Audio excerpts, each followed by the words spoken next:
Hi, I'm Mike from 1A Auto. We've been selling auto parts for over 30 years.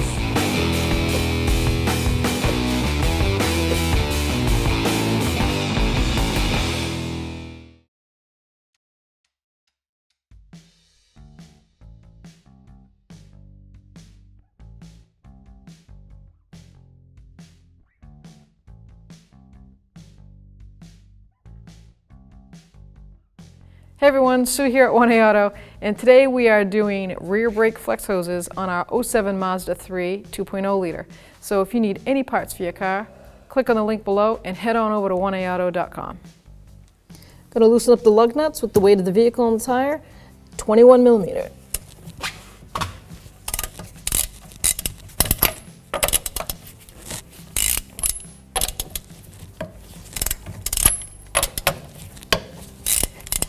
So now you're going to raise the vehicle with a jack and jack stands or a 2-post lift if you have that.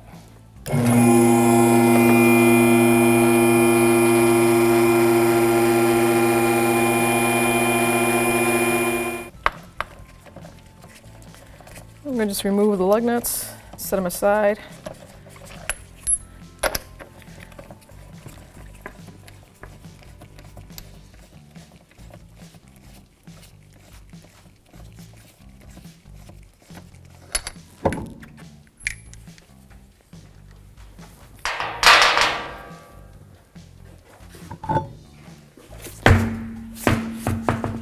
In the process of getting ready to do a rear brake job, I examined everything I can see that has to do with the brakes. And one of them is the flex hoses. You have flex hoses sometimes going to every wheel. Some vehicles have one flex hose in the rear and then steel lines going over. This particular model has 2 flex hoses in the rear, one to each caliper. When I saw the protective rubber boot swollen like this, sometimes that's an indication that the coupler, that is a fitted coupler on this flex hose, has been corroded and eaten away. So I'm just going to peel back this boot and reveal what we kind of already know. Wow.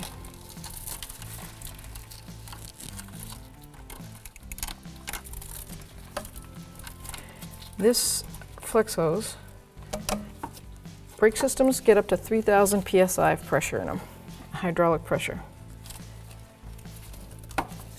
This coupler is gone. It's rotted because of the weather, road salt, sand from the winters, and it has eaten the coupler off. So a emergency brake, slamming your brakes on, could cause that to blow. So I'm glad I saw it, spotted it, and now I'm going to do a flex hose and make sure that everyone's safe.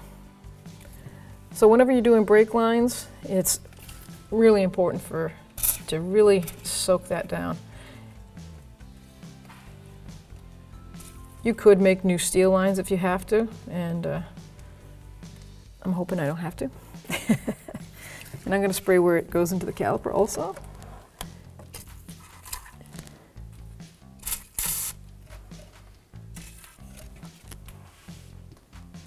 We'll let that sit.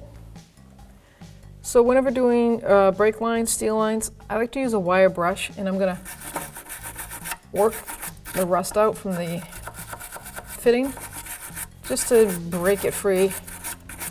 Hope that the spray penetrates even more in there. This particular flare on this steel line is a 10 millimeter, so I'm going to use a 10 millimeter flare wrench that stops it from rounding off, hopefully. That's what they're designed for. Just really fit it on there. Let's start working it back and forth.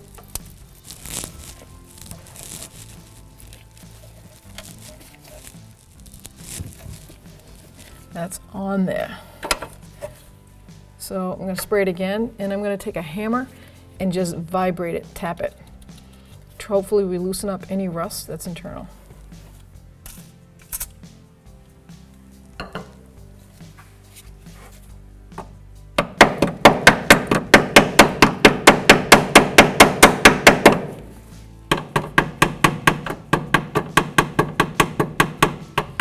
So because it's going to be such a force of working this back and forth, I'm putting a pair of locking pliers on this side of the line So when I start working that flare, hopefully it stays in a stable place. So after some good work struggling, we got the fitting to spin on the line, and it's coming off of the fitting of the flex hose.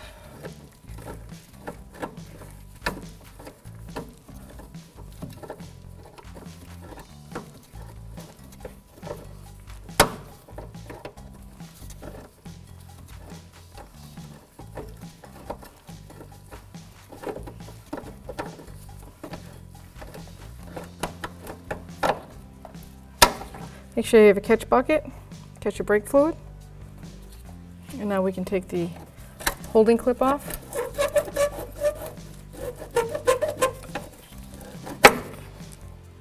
That's just a spring-loaded tin clip that holds the flex hose in the bracket.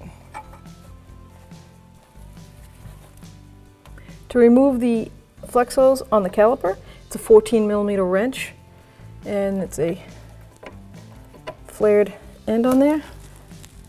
And I could get my little stubby wrench in there and move it around. It's hard because the bracket is in the way. I don't think it would matter if you took the caliper out. I think it'd just be an extra step that you don't need.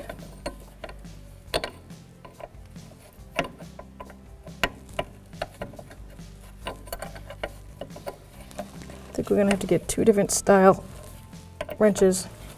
I'm gonna have to get a stubby wrench and a regular size wrench, see if we can work them back and forth.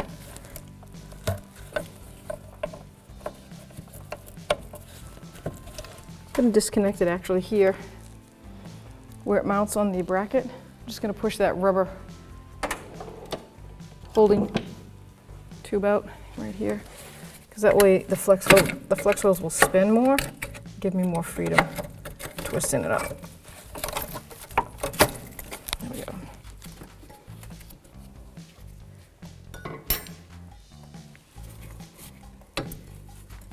Now when I actually turn the hose, it's not binding up.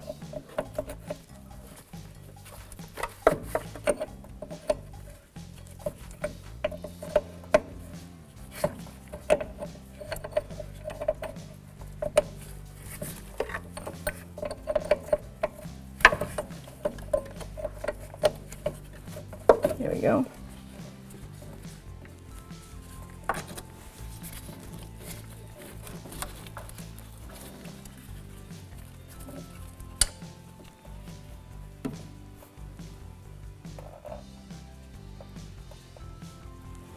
So there we have our rear flex hose.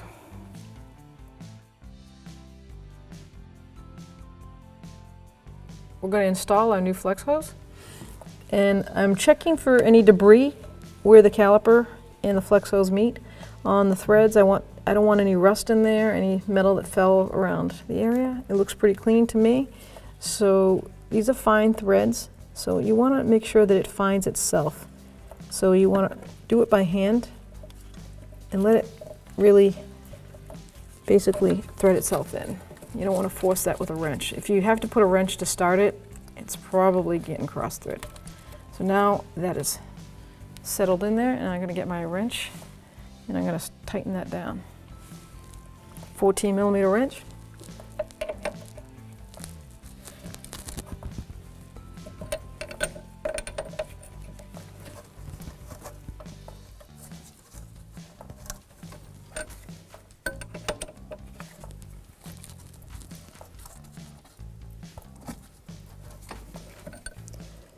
You want to make sure it's tight. You don't want any brake fluid leaks. That's pretty good. So now I'm going to put it in the brackets. And basically that's just a push. Squeeze it in there. There we go. Bring my light over for a little help. And now this is going to guide in. There's a notch here and a notch there. The actual bracket has tons of little notches cut out for it. So as long as it fits in the notch, it slides in. Now I'm going to grab my clip. You want the clip the flare part of it, like the spring part of it, to go towards the outside. See how that is worn out? So I don't have any here, so I'm going to bend my clips back so there's arches to them to give pressure against that hose. So to put some pressure on this bracket, this little tin clip, I'm just going to bend the ears so that there's some pressure there. Now when I reline it up into that fitting, that's pretty good.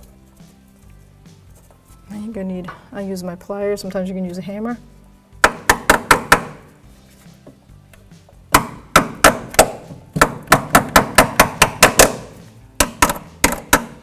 Perfect. Now the hose is going nowhere. It almost lined itself right up. I wish I could turn that by hand, but I can't. So I'm just gonna go at slow turns, see if I can feel it, make sure it starts without cross-threading. Got it. So because the head of the flare of that fitting is pretty chewed up, I'm going to use a pair of small vice grips. I don't want to crimp it so tight that I squeeze that flare and flatten it out. So I use a smaller pair so I can actually control it better.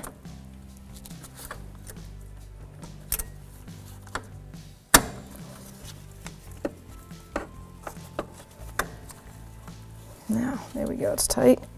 Just going to give it a nice quarter turn. Here we go. I'm going to spray this down with a brake clean, and then I'm going to pump my brakes prior to doing the brake service. So I want to make sure that there's no leaks. Now we're going to pump the brakes.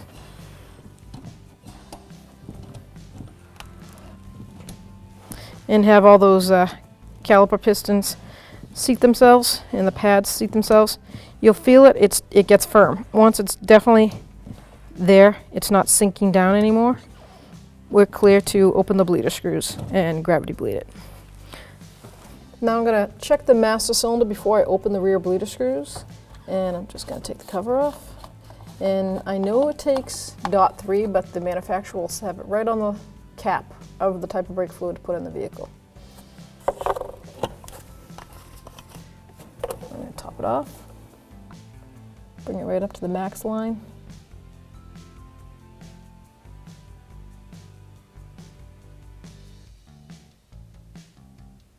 It's right there. Well, it's almost empty. I'm just going to finish it off because I am going to open the bleeder screws. We're going to recheck this again. I replaced the cap so no dirt falls in there. Now with the brake pedal pumped up, master's full, I know I'm safe. I'm in the right rear wheel. That would be the passenger rear. And I'm going to open the bleeder screw. It's a 10mm wrench, and I'm going to let that gravity bleed.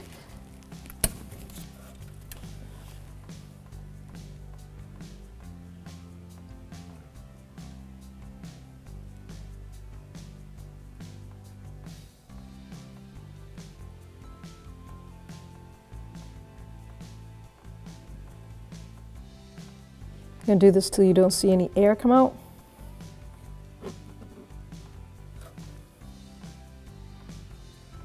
I want to see a steady stream.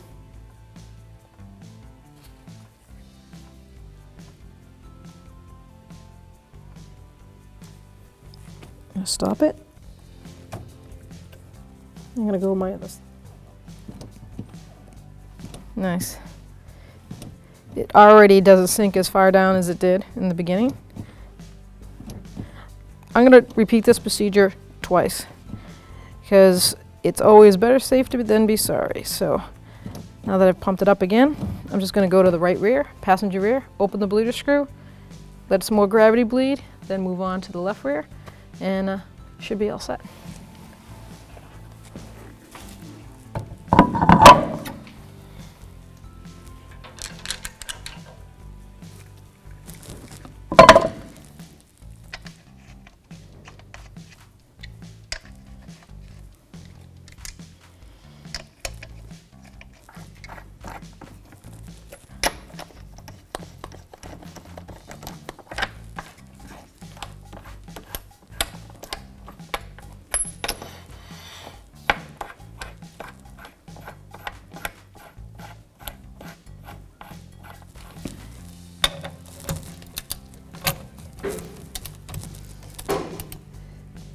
21 millimeter socket, and the wheel torque on this '07 Mazda 3 is 87 foot-pounds.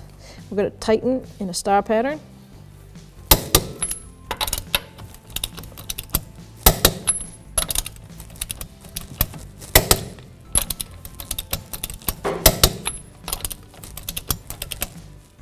One more time.